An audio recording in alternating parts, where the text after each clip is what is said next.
Hello friends, শুরু করছি আজকে আমরা ডব্লিউবি এক্সাম সলিউশনের পক্ষ থেকে জিকে কমনযোগ্য কিছু প্রশ্নোত্তর।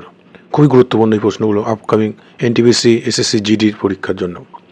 প্রথম প্রশ্ন রয়েছে, নিম্নের কোন রাজ্যে নারী শিক্ষার হার সবচেয়ে কম? দেখো, নারী শিক্ষা বলেছে, এটা আমাদের বুঝতে হবে। নারী শিক্ষা হার সবচেয়ে কম, ওমেন এডুকেশন। ঠিক আছে, এই ওমেন এডুকেশন হার সবচেয়ে কম কোথায়?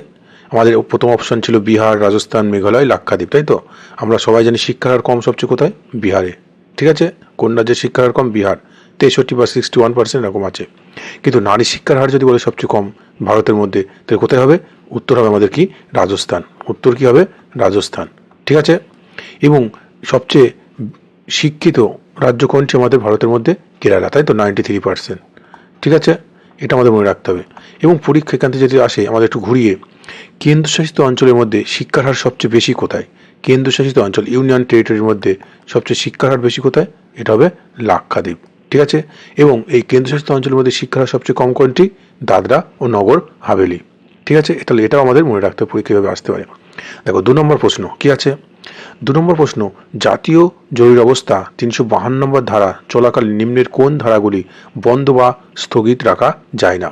আমরা জানি যে আমাদের এই জরুরি অবস্থা জারি করতে করেন কে? রাষ্ট্রপতি, তাই তো? পরীক্ষা আমাদের প্রশ্ন আসতে পারে, জরুরি অবস্থা জারি করেন কে? রাষ্ট্রপতি। রাষ্ট্রপতি এটি জারি করেন, জরুরি অবস্থা। ঠিক আছে, এবং এই জরুরি অবস্থা কয় প্রকার?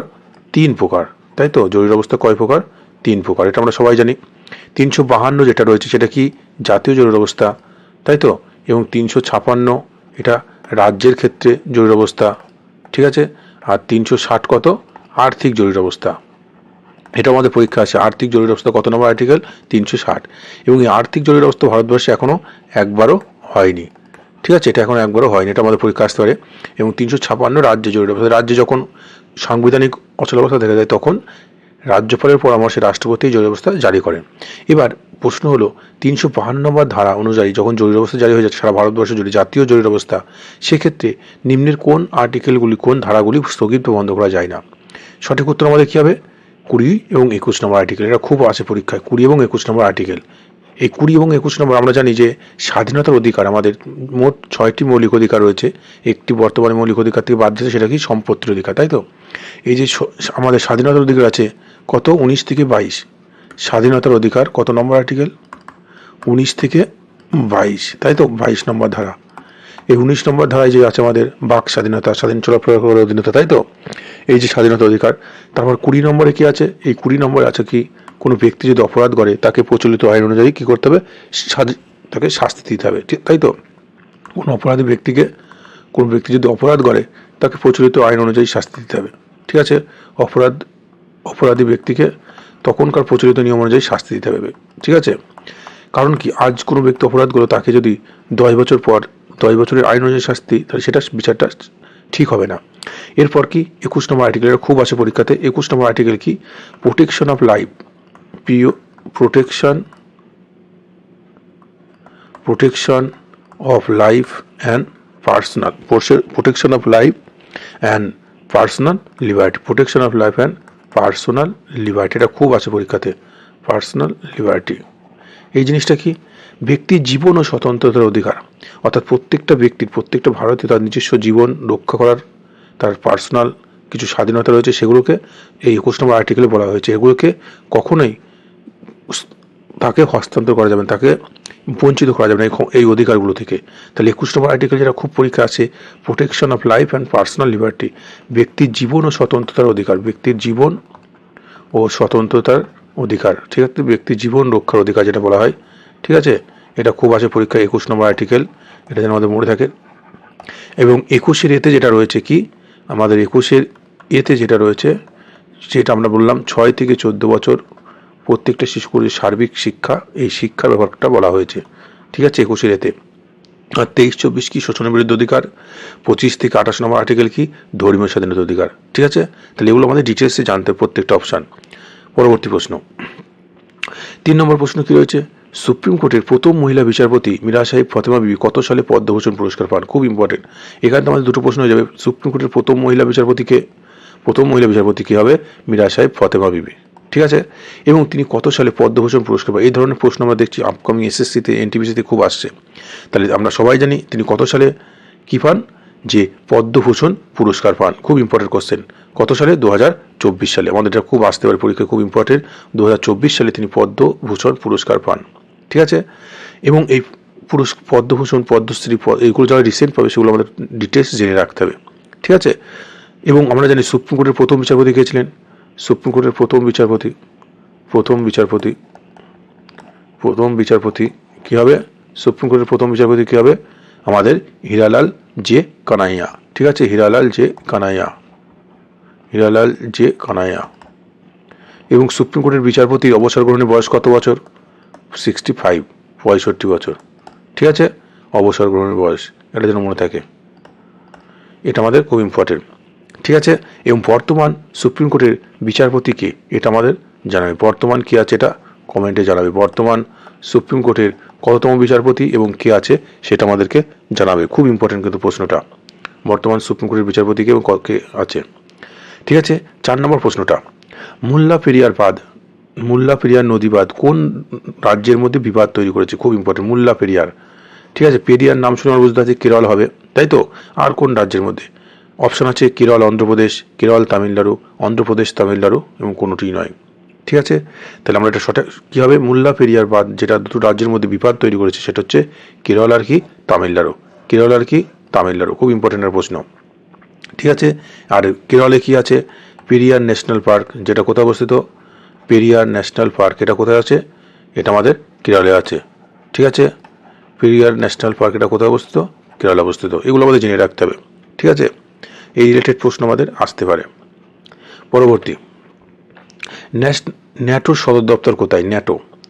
ন্যাটোর সদর দপ্তর খুব important.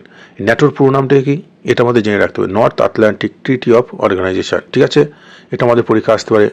North Atlantic Treaty Organization. ঠিক আছে, অর্গানাইজেশন। ঠিক আছে, এবং ন্যাটো কবে প্রতিষ্ঠিত হয়? ন্যাটো প্রতিষ্ঠিত হয়েছিল কত সালে? 1949 সালে। এটা আমাদের একটু জেনে রাখতে হবে। 1949 সালে ন্যাটো প্রতিষ্ঠিত হয়েছিল। এর মোট সদস্য দেশ কয়টি? মোট সদস্য দেশ মেম্বার কয়টি? বর্তমানে এর 32টি মেম্বার রয়েছে, এটা আমাদের জেনে রাখতে হবে। এবং ন্যাটোর সদর দপ্তর কোথায় হবে? এই অপশন হচ্ছে Brussels, Washington DC, C option Geneva, D option Stockholm. কী হবে আমরা সবাই জানি? ন্যাটোর সদর দপ্তর হবে ব্রাসেলস কোথাকার রাজধানী? বেলজিয়ামের রাজধানীটা যেন মনে থাকে। বেলজিয়ামের রাজধানী কি? বেলজিয়ামের রাজধানী এটা হচ্ছে ব্রাসেলস। ঠিক আছে, ওয়াশিংটন জানি কোথাকার সদর দপ্তর? ওয়াশিংটন ডিসি হলো IMF ইন্টারন্যাশনাল মনিটারি ফান্ডের সদর দপ্তর। সুইজারল্যান্ডের জেনেভা কিসের সদর দপ্তর? ওয়ার্ল্ড হেলথ অর্গানাইজেশন এর সদর দপ্তর। বিশ্ব স্বাস্থ্য সংস্থা যেটা রয়েছে এর সদর দপ্তর সুইজারল্যান্ড জেনেভা। ঠিক আছে, স্টকহোম কি? পরিবেশ নিয়ে প্রথম যে আন্দোলন হয়েছিল সেটা স্টকহোম, সুইজারল্যান্ডের স্টকহোম। ঠিক আছে, এটা আমাদের মনে রাখতে হবে। এর পরবর্তী প্রশ্ন যেটা রয়েছে দেখো, খেলো ইন্ডিয়া ইউথ গেমস 2022 কোন রাজ্যে হয়, মানে কোন রাজ্যে এটা হয়েছিল সেই রাজ্যটার নাম আমাদের জানতে হবে। নিউ দিল্লি, মহারাষ্ট্র, পাঞ্জাব, চণ্ডীগড়। ঠিক আছে, খেলো ইন্ডিয়া ইউথ গেমস কোথায় অনুষ্ঠিত হয়েছিল? 2022 সালে। ঠিক আছে, এটা ইউথ গেমস, খেলো ইন্ডিয়া ইউথ গেমস। আর একটা থাকে খেলো ইন্ডিয়া ইউনিভার্সিটি গেমস। ঠিক আছে, তাহলে এটা হয়েছিল কোথায়? আমরা সবাই জানি এটা হবে নিউ দিল্লি আর মধ্যপ্রদেশ, এই দুটি রাজ্যে, এই দুটি জায়গায় আমাদের কি হয়েছিল? খেলো ইন্ডিয়া ইউথ গেমস 2022। এবং এই 2022 সালে খেলো ইন্ডিয়াতে কে জয়লাভ করেছিল? উইনার হয়েছিল কে? মহারাষ্ট্রটা যেন মনে থাকে। উইনার হয়েছিল কে? মহারাষ্ট্র। ঠিক আছে, এবং 2024 সালে কোথায় হয়েছিল? 2024 সালে এই খেলো ইন্ডিয়া ইউথ গেমস 2024 সালে যেটা গ্রীষ্মকালীন, কোথায় হয়েছিল? এটা হয়েছিল তামিলনাড়ু। এটা আমাদের জেনে রাখতে হবে, প্রশ্ন কিন্তু এই ধরনের ঘুরিয়ে আসবে। এটা হয়েছিল কোথায়? 2024 সালে তামিলনাড়ু। জয় হয়েছিল কে? মহারাষ্ট্র। একই। এবং 2025 সালে প্যারা গেমস কোথায় হবে? এটা আমাদের খুব ইম্পর্টেন্ট, এটা আমাদের আপকামিং পরীক্ষার জন্য আসতে পারে। প্যারা গেমস, ঠিক আছে, প্যারা গেমস 2025 সালে, তার মানে খেলো ইন্ডিয়া ইউথ গেমস যেটা, তার মধ্যে প্যারা গেমস। ঠিক আছে, এই প্যারা গেমস 2025 সালে কোথায় হবে? বিহারে হবে। এটা আমাদের মনে রাখতে খুব ইম্পর্টেন্ট একটা প্রশ্ন। খেলো ইন্ডিয়া ইউথ গেমস প্যারা গেমস 2025 সালে কোথায় হবে? বিহারে হবে। খুব ইম্পর্টেন্ট এই প্রশ্নটা আসার জন্য। পরবর্তী প্রশ্ন, তবলাবাদক জাকির হোসেন কবে পদ্মবিভূষণ পুরস্কার পান? আমরা জানি যে তবলাবাদক জাকির হোসেন রিসেন্ট 2024 সালে ডিসেম্বর মাসে আমাদের মারা গেলেন তিনি। তবে সেই রিলেটেড তার নামটা খুবই গুরুত্বপূর্ণ যে তিনি কোন বাদকযন্ত্রের সাথে সম্পর্কিত তবলাবাদক। এবং তার তো প্রশ্নটা গুরুত্বপূর্ণ যেটা বেশি, তিনি এই 2000 কত সালে পদ্মবিভূষণ পুরস্কার পান সেটা আমাদের জানতে হবে। 2001, 2023, 2024, 1999 কী হবে? তিনি 2023 সালে কি পেয়েছিলেন? পদ্মবিভূষণ পুরস্কার, যে ভারতের সর্বোচ্চ নাগরিক সম্মান যেটা, সেটা হচ্ছে কি ভারতরত্ন। তারপর দ্বিতীয় স্থানে রয়েছে কি পদ্মবিভূষণ। পদ্মবিভূষণ এটা হচ্ছে দ্বিতীয় সর্বোচ্চ নাগরিক পুরস্কার, দ্বিতীয় সর্বোচ্চ নাগরিক পুরস্কার পদ্মবিভূষণ। তিনি কত সালে পান? জাকির হোসেন 2023 সালে। এই প্রশ্নটা আমাদের আসবে পরীক্ষার জন্য। এছাড়া তিনি আরেকটা গুরুত্বপূর্ণ পুরস্কার পান, ঠিক আছে, গ্র্যামি অ্যাওয়ার্ড। ঠিক আছে, গ্র্যামি অ্যাওয়ার্ড, গ্র্যামি অ্যাওয়ার্ড। ঠিক আছে, গ্র্যামি অ্যাওয়ার্ড কত সালে পায়? 2024 সালে। খুব ইম্পর্টেন্ট এই প্রশ্নটা। তিনি 2024 সালে কি পান? গ্র্যামি অ্যাওয়ার্ড পান। এবং 2023 সালে তিনি কি পেয়েছেন? পদ্মবিভূষণ পুরস্কার পেয়েছেন। খুব ইম্পর্টেন্ট, আমাদের জেনে রাখতে হবে। এবং তিনি কোন বাদকযন্ত্রের সাথে সম্পর্কিত? তবলাবাদক। ঠিক আছে, এরপর দেখো যেটা গুরুত্বপূর্ণ এখান থেকে। এবং এছাড়া তিনি আরেকটা বিষয় আছে, তিনি পদ্মশ্রী কবে পান এটাও একটু জেনে রাখা উচিত আমাদের। পদ্মশ্রী, তিনি পদ্মশ্রী পেয়েছেন 1988 সালে। এই দুটো আমাদের মনে থাকবে, পদ্মবিভূষণ 23-24 সালে গ্র্যামি, আর পদ্মশ্রী পেয়েছেন 1988 সালে। ঠিক আছে, সবচেয়ে কম বয়সী, মনে থাকবে, সবচেয়ে কম বয়সী। এবং এই তবলাবাদক আর কে কে আছে? কিষাণ মহারাজ। তবলাবাদক আর কে কে আছে? কিষাণ মহারাজ, ইনি হচ্ছে তবলাবাদক, এটার নামটা মনে রাখতে হবে। ঠিক আছে, কিষাণ মহারাজ। এই বিষয়ে আমাদের ডিটেলস যে ক্লাস করানো আছে ওই ক্লাসটা অবশ্যই দেখতে হবে, পরীক্ষার জন্য খুব গুরুত্বপূর্ণ। ঠিক আছে, পরবর্তী প্রশ্ন দেখো, কোন জোটটি সঠিক নয়? সঠিক নয় মানে কোনটার সাথে মিল নেই? কি দেওয়া আছে? কেরল কি আছে? কেরল হচ্ছে মুডিয়েট্টু। আসামে কি আছে? বাগরম্বা। মেঘালয়ে কি আছে? লাহো। ঠিক আছে, মণিপুরে কি আছে? করম নাচ। তাহলে এটা আমরা কি দেখতে পাচ্ছি? ফক ডান্স থেকে আমাদের দেওয়া হয়েছে, যে লোকনৃত্য থেকে। লোকনৃত্য মানে বিভিন্ন রাজ্যের আমাদের লোকনৃত্য আছে। কেরলে মুডিয়েট্টু, আসামে বাগরম্বা, মেঘালয়ে লাহো, মণিপুরে কি আছে? করম নাচ। আমরা কি জানি মণিপুরে কি? করম নাচ। করম নাচ কোথায়? করম নাচ আমাদের কোথায় আছে? করম নাচ হচ্ছে ঝাড়খণ্ড। তাই তো, করম নাচ কোথায়? ঝাড়খণ্ড দেখা যায়। করম নাচ দেখা যায় ঝাড়খণ্ড। আর এগুলো সব ঠিক আছে। ঠিক আছে, তাহলে এখানে বলছে আমাদের সঠিক নয়, প্রশ্নটা আমাদের কিন্তু পড়তে হবে, সঠিক নয়। তাহলে সেই হিসেবে উত্তর কী হবে? মণিপুর। মণিপুরে করম নাচ, এটা আমাদের সঠিক নয়, কারণ করম নাচ কী হবে? ঝাড়খণ্ডে। আর মণিপুরে যে আমাদের লোকনৃত্য দেখা যায় সেটার নাম কি? সেটি হবে আমাদের থাংটা। মণিপুরে যেটা দেখা যায় সেটা হচ্ছে কি? থাংটা। এই ধরনের প্রশ্ন আমাদের আসছে, থাংটা। ঠিক আছে, মণিপুরে যে লোকনৃত্য দেখা যায় থাংটা। ঠিক আছে, আরেকটা দেখা যায় যেটা নাগাল্যান্ডে, খুব ইম্পর্টেন্ট, নাগাল্যান্ডে যে লোকনৃত্য দেখা যায় সেটা হচ্ছে কি?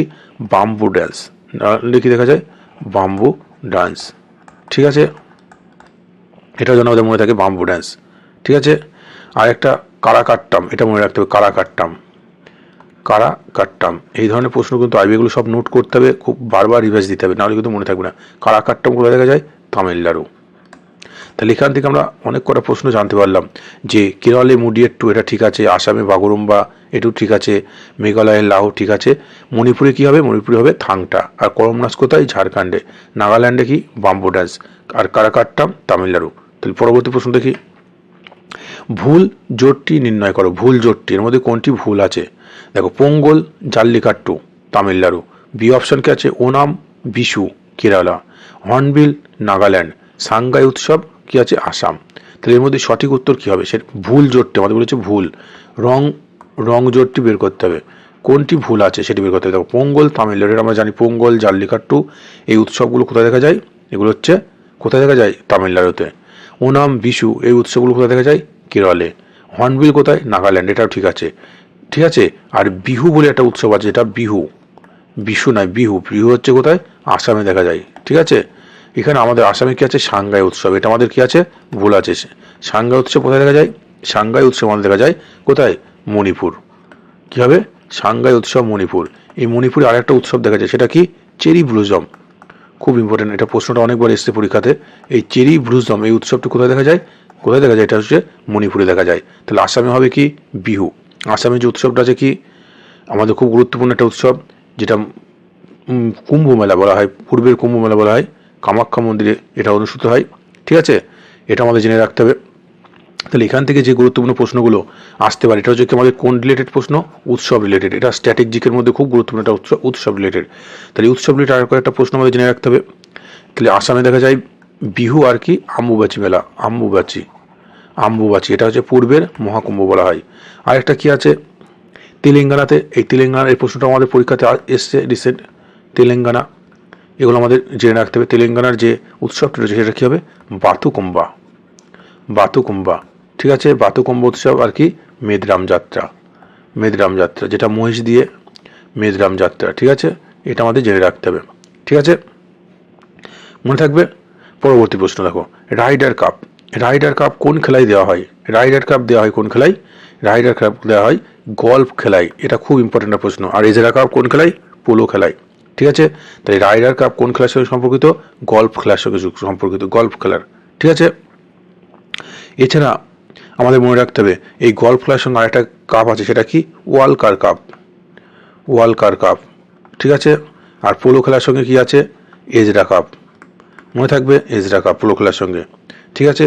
আর ক্রিকেট খেলার সঙ্গে সবাই আমরা জানি রঞ্জি ট্রফি, তাই তো? ক্রিকেট খেলার সঙ্গে Ranji trophy, ICC women's Asia cup, ঠিক আছে, রঞ্জি ট্রফি, ঠিক আছে, এগুলো আমাদের মনে রাখতে হবে। হকি খেলার সঙ্গে খুব ইম্পর্টেন্ট হকি খেলার সঙ্গে আমরা জানি হকি খেলার জাদুকরকে ধ্যানচাঁদ, ঠিক আছে, ধ্যানচাঁদ ট্রফি হকি খেলার সঙ্গে সম্পর্কিত। আর কি কি আছে? মেজর ধ্যানচাঁদ ট্রফি, যেটা হকি খেলার সঙ্গে সম্পর্কিত। গুরু নানক ট্রফি,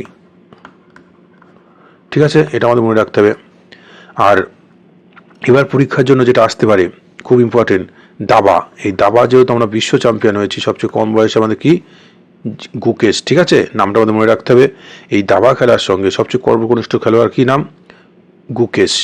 এবার এই দাবা খেলার সঙ্গে যে ট্রফিটা আছে সেটা আমাদের আসতে পারে খৈতান ট্রফি, খুব ইম্পর্টেন্ট প্রশ্ন, খৈতান ট্রফি, ঠিক আছে। খৈতান ট্রফি কোন খেলার সঙ্গে? খৈতান ট্রফি। আর কি? নাইডু ট্রফি, এই দুটো খেলা খুব ইম্পর্টেন্ট। যে দাবা খেলায় কোন কোন কাপ দেওয়া হয়? খৈতান ট্রফি আর নাইডু ট্রফি, ঠিক আছে। পরবর্তী প্রশ্ন, বেদের কোন ভাগে জাদুবিদ্যা তান্ত্রিক বিষয় আলোচিত হয়েছে? কোন ভাগে? আমরা জানি বেদের কয়টি ভাগ? 4টি ভাগ। 4টি ভাগের মধ্যে ঋগ্বেদ কি? ঋগ্বেদ বিষয় আছে কি? আর টোটাল শ্লোক কত? বেদের টোটাল শ্লোক আছে কত? ঋগ্বেদের শ্লোক কত? 1028টি শ্লোক আছে, ঠিক আছে। এবং কি আছে? 10টি মণ্ডল আছে, ঠিক আছে, এটা আমাদের জেনে রাখতে হবে, ঠিক আছে। এবং এই ঋগ্বেদে কি বিষয়ে আলোচনা হয়েছে? ঋগ্বেদে আমরা জানি যে ধর্মীয় বিভিন্ন উপদেশ, এগুলো আলোচনা হয়েছে। ঋগ্বেদে কি আছে? উপদেশ। আমাদের বলেছে জাদুবিদ্যা। সামবেদে কি আছে? সং, গান, সঙ্গীত, ঠিক আছে। আর যজুর্বেদে কি আছে? যাগযজ্ঞ, ঠিক আছে, যাগযজ্ঞ, এই বিষয়টা আমাদের আলোচনা হয়েছে, যাগযজ্ঞ যে ব্যাপারটা, ঠিক আছে, যাগযজ্ঞ এই বিষয়টা আমাদের আলোচনা হয়েছে। তাহলে জাদুবিদ্যা তান্ত্রিক বিদ্যা বিষয়টা আলোচনা হয়েছে কোথায়? অথর্ববেদে। জাদুবিদ্যা তান্ত্রিক বিদ্যাটা আলোচনা হয়েছে কোথায়? অথর্ববেদে। খুব ইম্পর্টেন্ট একটা প্রশ্ন। এরপর মহাবিদ্রোহের সময় আসামের নেতৃত্ব দিয়েছিলেন, আমরা কি জানি? মহাবিদ্রোহ কবে হয়? 1857 সালে, তাই তো? আমাদের ব্যারাকপুরে শুরু হয়েছিল, ঠিক আছে। আর ব্যারাকপুর যদি আমাদের অপশনে না থাকে তাহলে কি হবে? উত্তরপ্রদেশের মিরাট, ঠিক আছে। এই মহাবিদ্রোহের সময় কে ছিলেন ভাইসরয়? লর্ড ক্যানিং, ঠিক আছে। মহাবিদ্রোহ 1857 সালে হয়েছিল, ভাইসরয় কে ছিলেন? লর্ড ক্যানিং। এই মহাবিদ্রোহের সময় পুরো ভারতবর্ষে বিভিন্ন অঞ্চলে বিভিন্ন জন নেতৃত্ব দিয়েছিলেন, তার মধ্যে বলেছে আসাম। এই কুনওয়ার সিং এই অপশন, কুনওয়ার সিং কোথায় নেতৃত্ব দিয়েছিল? বিহারে। কুনওয়ার সিং দিয়েছিল নেতৃত্ব বিহারে। দেবী সিং কোথায় দিয়েছিল? দেবী সিং দিয়েছিল কোথায়? মিরাটে, ঠিক আছে। আর বাহাদুর শাহ কোথায় দিয়েছিলেন? বাহাদুর শাহ দিয়েছিলেন আমাদের পুরো ভারতবর্ষে। তিনি শেষ মোগল সম্রাট ছিলেন, বাহাদুর শাহ জাফর, শেষ মোগল সম্রাট বাহাদুর শাহ জাফর। আর এই মনিরাম দেওয়ান দিয়েছিলেন কোথায়? আসামের নেতৃত্ব। তাহলে সঠিক উত্তর হবে আমাদের কি? মনিরাম দেওয়ান, ঠিক আছে। এগুলো আমরা মনে রাখতে হবে, ঠিক আছে। এই প্রশ্নগুলো আসতে পারে। অযোধ্যার নেতৃত্ব দিয়েছিলেন কে? বেগম হজরত মহল, ঠিক আছে। এই ধরনের রিলেটেড প্রশ্ন আমাদের পড়তে হবে। পরবর্তী প্রশ্ন, পৃথিবীর বৃহত্তম মিষ্টি জলের হ্রদের নাম কি? পৃথিবীর ওয়ার্ল্ড লার্জেস্ট, ঠিক আছে, মিষ্টি জলের হ্রদ ফ্রেশ ওয়াটার লেক। তাহলে এই বৃহত্তম মিষ্টি জলের হ্রদ কী হবে? বৈকাল হ্রদ, সুপিরিয়র হ্রদ, টিটিকাকা এবং উলার। তাহলে আমরা জানি কি পৃথিবীর বৃহত্তম মিষ্টি জল বলেছে, মিষ্টি জল হলে কী হবে সুপিরিয়র, বৃহত্তম মিষ্টি জল হ্রদ হবে কী হবে সুপিরিয়র। আর বৈকাল হ্রদ রাশিয়ায় আছে, এই বৈকাল হ্রদের কি বৈকাল হ্রদ হলো গভীরতম হ্রদ, গভীরতম ডিপেস্ট গভীরতম হ্রদ কী হবে বৈকাল হ্রদ। আর টিটিকাকা কি টিটিকাকা হচ্ছে পৃথিবীর উচ্চতম হ্রদ, ঠিক আছে। আর ভারতের বৃহত্তম মিষ্টি জলের হ্রদ কী হবে, ভারতের বৃহত্তম মিষ্টি জলের হ্রদ হবে উলার হ্রদ, বৃহত্তম হ্রদ, ঠিক আছে। এটি উলার হ্রদ, এটি করে আছে, এটি জম্মু কাশ্মীর, মনে থাকে জানো জম্মু কাশ্মীর, ঠিক আছে। ভারতের একটা ভাসমান হ্রদ রয়েছে, ঠিক আছে, লোকটাক হ্রদ। এই লোকটাক হ্রদ কোথায় অবস্থিত, লোকটাক হ্রদ মণিপুর, এটা যেন আমাদের মনে থাকে মণিপুর, ঠিক আছে। এটা আমাদের পরীক্ষা আসে। এরপর প্যারিস প্যারালিম্পিকে 3টি পদক জয়ী মারিয়াপ্পান থাঙ্গাভেলু, মারিয়াপ্পান থাঙ্গাভেলু, দেখো প্যারিস প্যারালিম্পিক 2024 সালে কোথায় হয়ে গেল, ফ্রান্সের প্যারিস, তাই তো, ফ্রান্সের রাজধানী প্যারিস 2024 হয়ে গেল এই, ঠিক আছে। বলেছে প্যারিস প্যারালিম্পিকে 3টি পদক জয়ী মারিয়াপ্পান থাঙ্গাভেলু কোন খেলার সঙ্গে সম্পর্কিত? A option shooting, B option javelin throw, C option badminton, D option high jump. কী হবে? আমরা সবাই জানি তিনি কোন খেলার সাথে যুক্ত, তিনি হাই জাম্প খেলার সঙ্গে যুক্ত। কোন খেলা? হাই জাম্প, ঠিক আছে। এই হাই জাম্প খেলার সঙ্গে যুক্ত মারিয়াপ্পান থাঙ্গাভেলু। এবং প্যারিস প্যারালিম্পিক থেকে যেটা আমাদের খুব ইম্পর্টেন্ট, যে প্রশ্নগুলো আসতে পারে একটু জেনে রাখতে হবে, যে এই 2024 সালে প্রথম পদকজয়ীকে, 2024 প্রথম পদকজয়ী কী হবে, প্রথম পদকজয়ী কী হবে, অবনী লেখারা, তাই তো, অবনী লেখারা। অবনী লেখারা কোন খেলার সঙ্গে সম্পর্কিত? তিনি শুটিং খেলার সঙ্গে সম্পর্কিত। এই ধরনের প্রশ্ন কিন্তু আমাদের আসছে এনটিপিসি বিভিন্ন ধরনের, ঠিক আছে। প্রথম স্বর্ণজয়ী, তিনি প্রথম স্বর্ণ পদক জয়ী, ঠিক আছে, স্বর্ণ পদক জয়ী, তিনি স্বর্ণ পেয়েছেন, সোনা পেয়েছেন। অবনী লেখারা কোন খেলার সঙ্গে যুক্ত? শুটিং খেলার সঙ্গে যুক্ত, ঠিক আছে। এবং তিনি অলিম্পিকে 2টি পদক জয়ী, 2টি স্বর্ণজয়ী, তিনি অলিম্পিকে মোট 2টি স্বর্ণ জয়ী অবনী লেখারা, ঠিক আছে। এটাও আমাদের প্রশ্ন হতে পারে, অলিম্পিকে 2টি স্বর্ণপদক জয়ী একমাত্র খেলোয়াড় কী হবে, অবনী লেখারা। এরপর এই যেগুলো সোনা পাবে, যেগুলো আমাদের হাইলাইট হবে, সেই নামগুলো মনে রাখতে হবে, ঠিক আছে। যার মধ্যে যেমন কি আছে, নবদীপ সিং, নবদীপ সিং, এই নামটা আমাদের ইম্পর্টেন্ট, মনে রাখতে হবে। তিনি কোন খেলার সঙ্গে যুক্ত? তিনি জ্যাভলিন থ্রো, ঠিক আছে, জ্যাভলিন থ্রো, ঠিক আছে। তিনি প্যারা অলিম্পিক যে জ্যাভলিন থ্রোর সঙ্গে যুক্ত। তিনি কত মিটার মেরেছিলেন এবার? 47.32 মিটার। এটা আমাদের একটু মনে রাখতে হবে, কারণ তিনি হাইলাইট হয়েছেন, প্রধানমন্ত্রী নরেন্দ্র মোদী তার সাথে সাক্ষাৎ হয়েছে, ঠিক আছে। তিনি নবদীপ সিং, ঠিক আছে, সেই জন্য তার নামটা মনে রাখতে হবে। তিনি জ্যাভলিন থ্রো খেলার সঙ্গে যুক্ত, তিনি প্যারা অলিম্পিকে তিনি 47.32 মিটার, তার যে জ্যাভলিনটা মেরেছিলেন সেই দূরত্বটা 47.32 মিটার।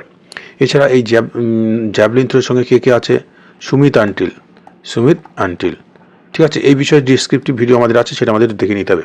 এবং প্রথম যে অলিম্পিকের সূচনা হয়েছিল কত? 1896।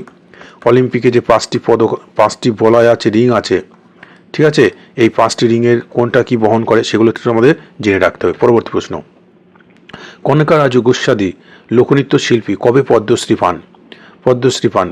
ঠিক আছে। কনকা রাজু রিসেন্ট তিনি মারা গিয়েছেন, সেজন্য তার নামটা আমাদের একটু ইম্পর্টেন্ট। তিনি কোন লোকনৃত্যের সঙ্গে সম্পর্কিত? গোস্বাদী, ঠিক আছে। এই গোস্বাদী লোকনৃত্য কোথায় দেখা যায়? তেলেঙ্গানাতে দেখা যায়, এটা আমাদের মনে রাখতে হবে। এই গোস্বাদী লোকনৃত্য কোথায় দেখা যায়? তেলেঙ্গানা। এটা আমাদের প্রশ্ন ঘুরিয়ে আসতে পারে, তেলেঙ্গানাতে দেখা যায়। এবং তিনি কত সালে কি বলেছে যে পদ্মশ্রী পান? কি হবে সঠিক উত্তর? আমাদের 2021 সালে, 2021 সালে, ঠিক আছে, 2021 সালে, এটা আমাদের মনে রাখতে হবে।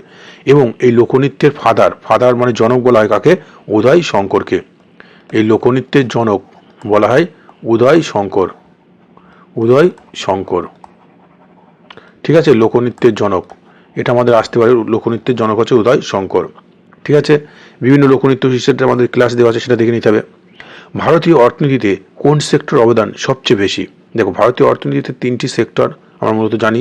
প্রাথমিক সেক্টর, দ্বিতীয় সেক্টর, পরিষেবা সেক্টর। প্রাথমিক সেক্টর কোনটা? কৃষিকাজ, যেটা ঠিক সরাসরি আমরা প্রকৃতি থেকে পাই, কৃষিকাজ। দ্বিতীয় সেক্টর কোনটি? শিল্প, ঠিক আছে, শিল্প, ইন্ডাস্ট্রি, যে কোনো শিল্প। তৃতীয় হচ্ছে পরিষেবা কোনটা? ব্যবসা বাণিজ্য, যেটা বলি ব্যবসা বাণিজ্য, চিকিৎসা, এইসব বিষয়গুলো ব্যবসা বাণিজ্য, ঠিক আছে। পরিষেবা দেওয়া হয়, ব্যাংকিং সেক্টর, এটা হচ্ছে পরিষেবা ক্ষেত্র, ঠিক আছে, যে কোনো ধরনের পরিষেবা। আর চতুর্থ সেক্টর মানে সেটা আরও অ্যাডভান্স, যেমন চিকিৎসা ক্ষেত্র, ঠিক আছে, এটা হচ্ছে চতুর্থ সেক্টর। চিকিৎসা ক্ষেত্র হচ্ছে চতুর্থ, চিকিৎসা সেক্টর।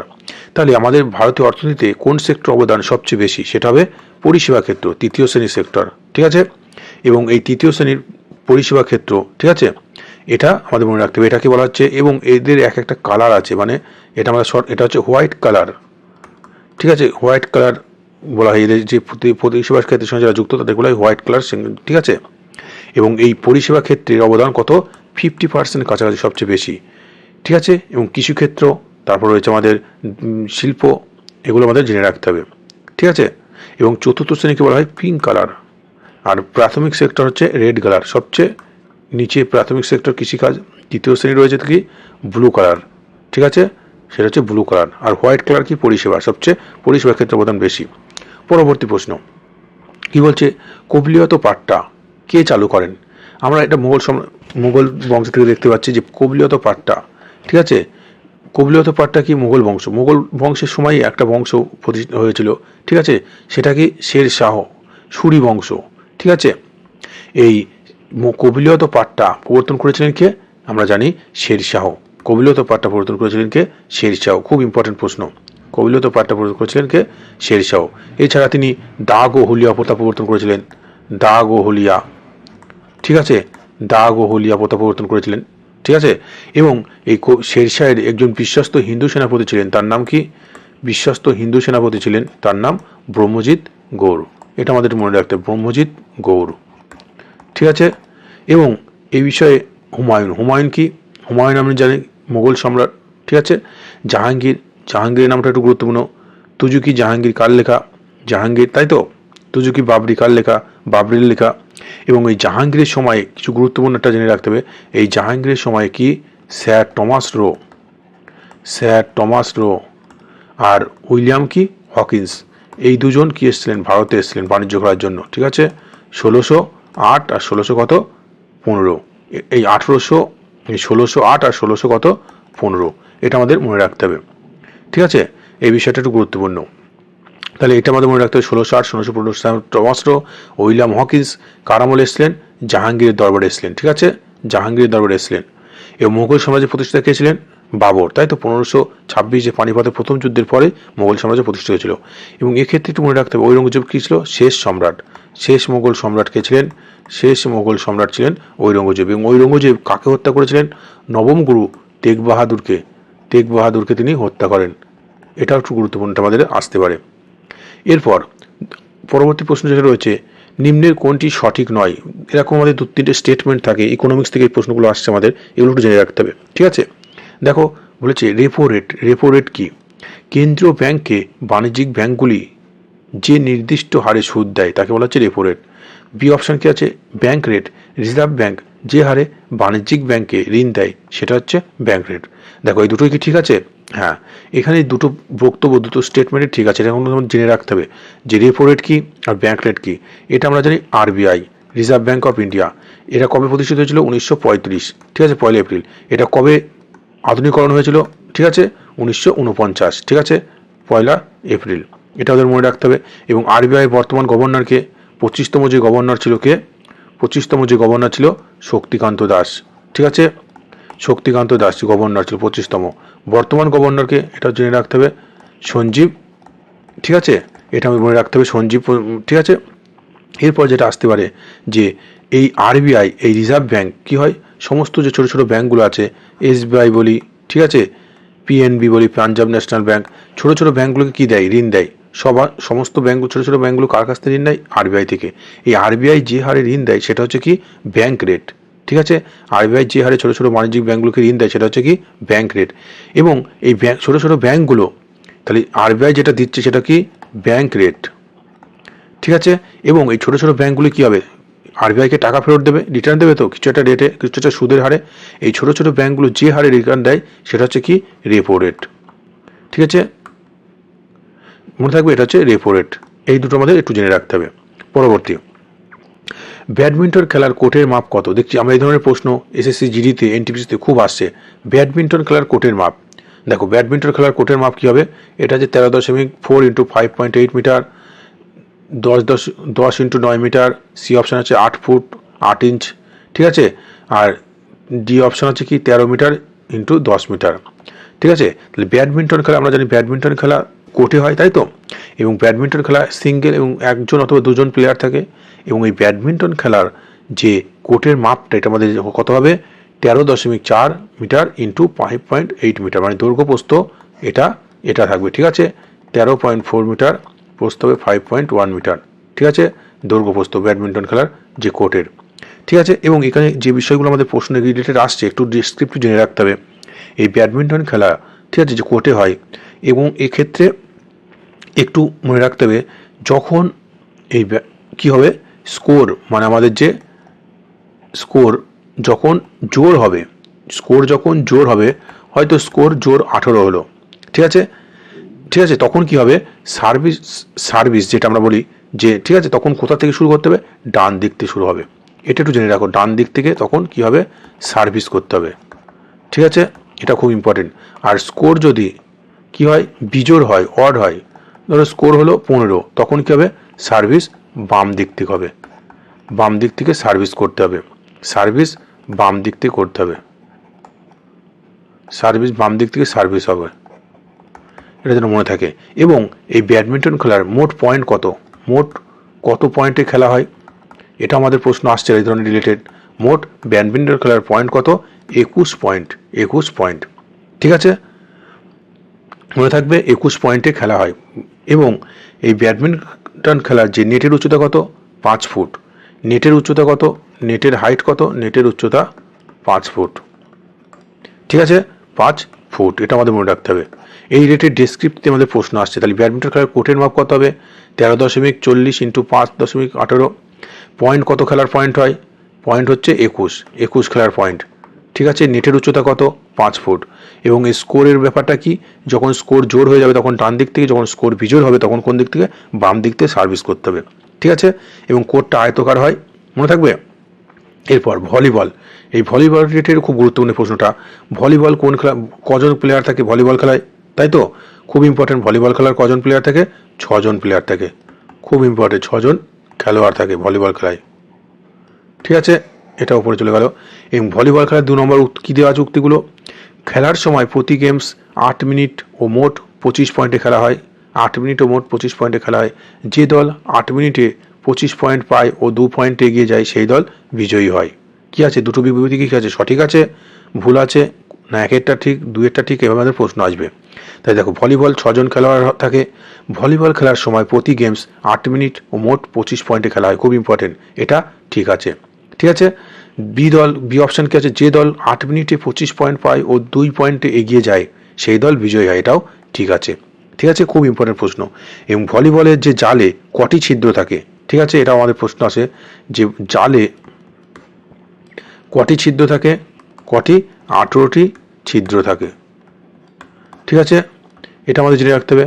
এবং ভলিবল খেলার যে নেটের উচ্চতা কত, নেটের উচ্চতা এটা আমাদের জেনে রাখতে হবে, খুব ইম্পর্টেন্ট। নেটের উচ্চতা কত, হাইট কত থাকে, 7 ফুট 11 ইঞ্চ। ঠিক আছে, 7 ফুট 11 ইঞ্চ, মনে থাকবে। ভলিবল খেলা লম্বা প্লেয়ারগুলো খেলা করে, তাহলে মনে রাখতে হবে 7 ফুট 11 ইঞ্চ। আর ব্যাডমিন্টন খেলা একটু ছোটো হয়, ঠিক আছে, নেট থাকে, তাহলে এটা আমাদের মনে রাখতে হবে। তাহলে ভলিবল খেলা 7 ফুট 11 ইঞ্চ, এটা যদি মিটার করা হয় 2.43 মিটার। ঠিক আছে, এটা হচ্ছে পুরুষদের ক্ষেত্রে। আর মহিলাদের ক্ষেত্রে একটু কম হবে, তাই তো, মহিলাদের ক্ষেত্রে কম হবে, 7 ফুট 4 ইঞ্চ। মহিলাদের ক্ষেত্রে কত হবে, 7 ফুট 4 ইঞ্চ, এটা মহিলাদের ক্ষেত্রে। ঠিক আছে, এটা হচ্ছে নেটের উচ্চতা, হাইট। আর প্রতি গেমসে 8 মিনিটে করে হয়, 25 পয়েন্টে খেলা হয়। যে দল 8 মিনিটে 25 পয়েন্ট পাবে, 2 পয়েন্ট এগিয়ে যাবে, সেই দল কী হবে, বিজয়ী দল হবে। এবং এক্ষেত্রে আরেকটু জেনে রাখতে হবে যে কোর্টের আয়তনটা কত হয়। এই যে ভলিবল খেলার যে কোর্ট, এই কোর্টের আয়তন কত হবে, কোর্টের আয়তন হবে, দৈর্ঘ্য প্রস্থ কত, দৈর্ঘ্য হবে 18 মিটার, আর প্রস্থ হবে কত, 9 মিটার। ঠিক আছে, মানে 9 ইন্টু কত হবে, 18, 9 ইন্টু 18। ভলিবল খেলার যে কোর্টের মাপ হবে কত, 9 ইন্টু 18, ঠিক আছে, মিটার। এবং এক্ষেত্রে মনে রাখতে হবে ভলিবল খেলার যে বলের ওজন, এটা আমাদের গুরুত্বপূর্ণ আসতে পারে। বলের ওজন কত, ভলিবল খেলার বলের ওজন হবে 260 থেকে 290 গ্রাম। ঠিক আছে, 260 থেকে 290 গ্রাম। ঠিক আছে, যথেষ্ট গুরুত্বপূর্ণ সিরিজটা ছিল। এই প্রশ্নগুলো যে কোনো পরীক্ষার জন্য খুবই গুরুত্বপূর্ণ। অবশ্যই এর যে ডেসক্রিপটিভ ক্লাসগুলো আছে সেগুলো দেখবে, স্ট্যাটিক জিকে, ক্লাসিক্যাল ড্যান্স, ঠিক আছে, কারেন্ট অ্যাফেয়ার্সের নোটগুলো দেখবে, সঙ্গে টেস্টগুলো এখন যতদিন পরীক্ষা হয় খুব ভালো করে প্র্যাকটিস করো। এবং ভিডিওটা সবার মধ্যে প্লিজ শেয়ার করো বন্ধুদের মধ্যে, যাতে সবাই সুবিধাটা পায়, ঠিক আছে।